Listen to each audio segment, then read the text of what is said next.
మీ personal interviews మరియు వ్యాపార ప్రకటనల కొరకు ఈ నెంబర్ని సంప్రదించండి.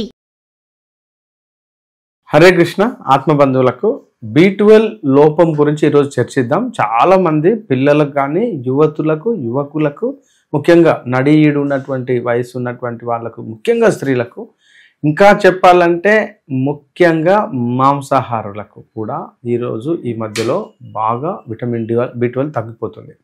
యాక్చువల్గా మనం అనుకునేది ఇదివరకు B12 తగ్గంగానే మాంసం తినండి, ఎగ్స్ తినండి అని చెప్పేవాళ్ళు డాక్టర్స్. చాలామంది మాంసం అలవాటు లేకున్నా కూడా కొంతమంది శాకాహారులు కూడా అయిష్టంగా డాక్టర్ చెప్పినాడు కాబట్టి ఎగ్స్ తినడము, మాంసం తినడము అలవాటు చేసుకున్నారు.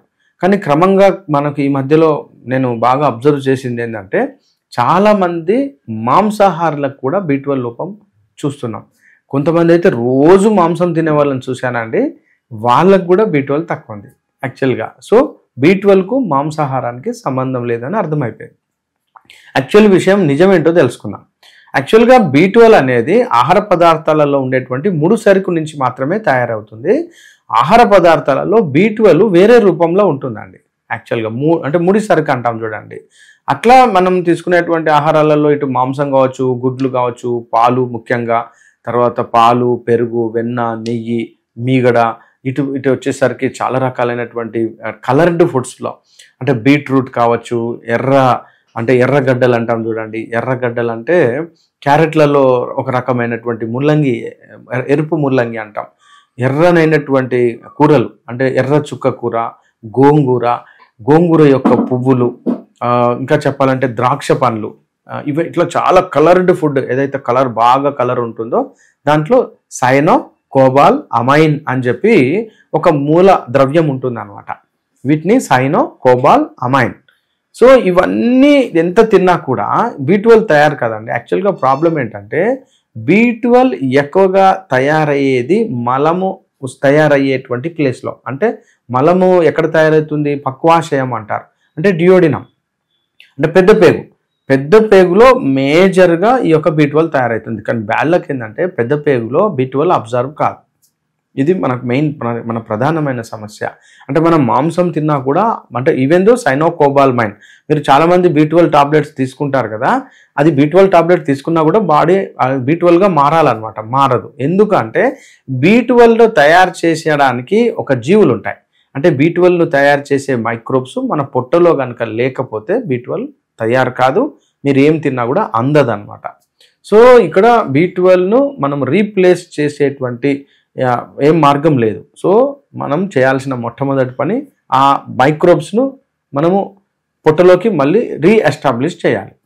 అయితే B12 తయారు కావడంలో చాలా తక్కువ పర్సంటేజ్ జీర్ణాశయంలో జరుగుతుంది. కానీ అక్కడ యాసిడ్ ఉంటుంది కాబట్టి, ఈ యొక్క యాసిడ్ అంటే HCl, అంటే ఆమ్లం తయారవుతుంది మన పొట్టలో.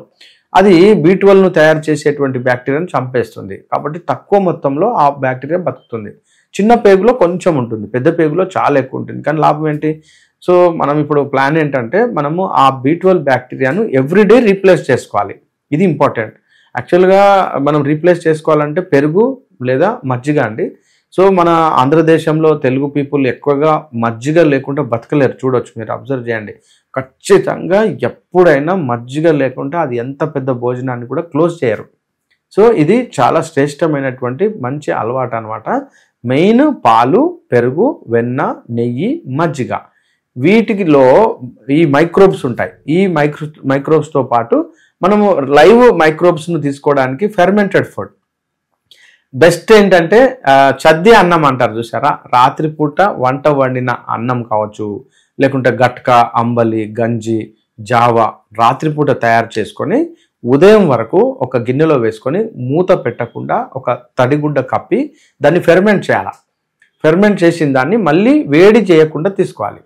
అప్పుడు ఈ యొక్క లైవ్ B12ను ఫిక్సేషన్ చేసే బ్యాక్టీరియా మనకు రీప్లేస్ అవుతుంది. మీరు కొంచెం ఒక 40-50 సంవత్సరాల కిందట కలి అని ఒక విధానం ఉండే తెలంగాణలో, దాన్ని లక్ష్మీ చారు అని చెప్పి ఆంధ్రదేశంలో అంటారు.